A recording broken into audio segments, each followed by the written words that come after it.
ఢిల్లీ సీఎంగా ఎన్నికైన రేఖా గుప్తా పేరు దేశవ్యాప్తంగా మారుమోగుతోంది. గతంలో ఆమెకు ఎమ్మెల్యే, ఎంపీగా పనిచేసిన అనుభవం కూడా లేదు. కానీ రాజకీయంగా రేఖా గుప్తాకు సుదీర్ఘ అనుభవం ఉంది. విద్యార్థి నాయకురాలిగా రాజకీయ జీవితాన్ని ఆమె ప్రారంభించారు. పీతంపుర, షాలిమార్ బాగ్ ప్రాంత ప్రజలకు బాగా దగ్గరయ్యారు. స్థానికంగా పార్కుల అభివృద్ధికి ఎంతో కృషి చేశారు.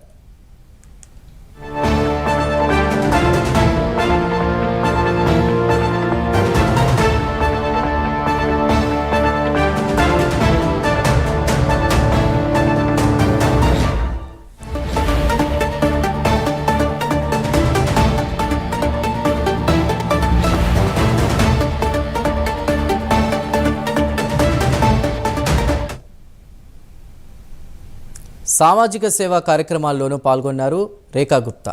ఇక రేఖా గుప్తా కుటుంబానికి సంఘ నేపథ్యం ఉంది.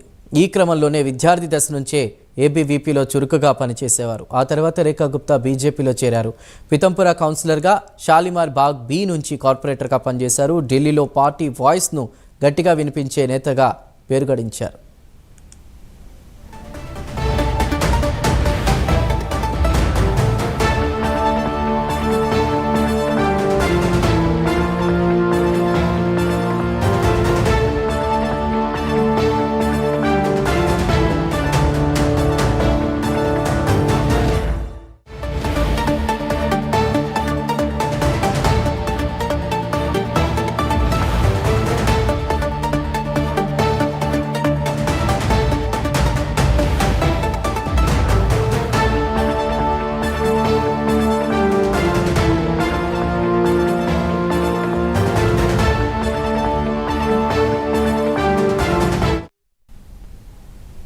పంతొమ్మిది 1994-95లో దౌలత్రామ్ కళాశాలలో చదువుతున్న సమయంలో కళాశాల విద్యార్థి సంఘం ఎన్నికల్లో రేఖా గుప్తా పోటీ చేసి గెలిచారు.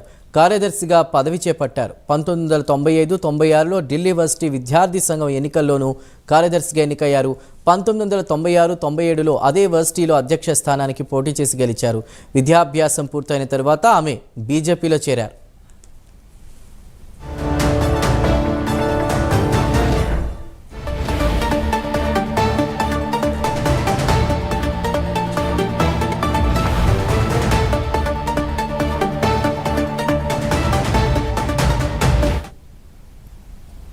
రెండు 2003 నుంచి 2004 వరకు బీజేవైఎం ఢిల్లీ కార్యదర్శి పదవిని చేపట్టారు. 2004-2006 వరకు బీజేవైఎం జాతీయ కార్యదర్శిగా గాను రేఖా గుప్తా పనిచేశారు. 2007లో ఉత్తర పీతంపుర వార్డు కౌన్సిలర్గా ఎన్నికయ్యారు. 2012 ఎన్నికల్లోనూ అదే స్థానం నుంచి కౌన్సిలర్గా ఆమె గెలిచారు. 2022లో షాలిమార్ బాగ్ బి నుంచి కార్పొరేటర్గా విజయం సాధించారు.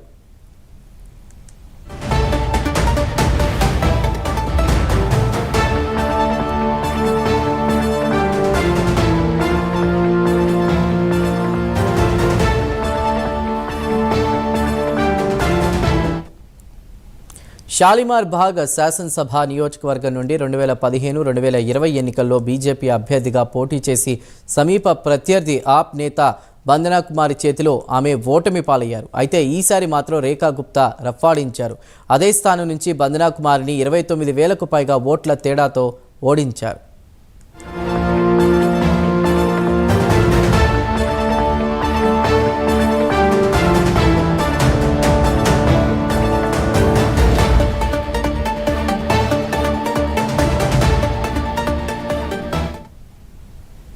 బీజేపీలో ఆమెకు సుదీర్ఘ అనుభవం ఉంది.